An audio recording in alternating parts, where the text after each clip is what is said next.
ว่าของนึงก็ได้ครับ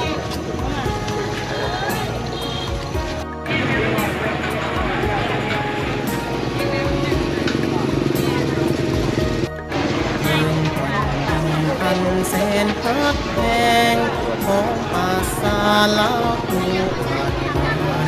ยังมีสาวสวยงามเหลือเกินสุดแม่เสือนทหารพนักงานตรวจนาสุดมาแววยามสาวเสียงห่วงแม่ยามจะมือจะหวัง เมื่อหมดยามเท่าในนาเขียวน้ำพุ่งป่ามันโดน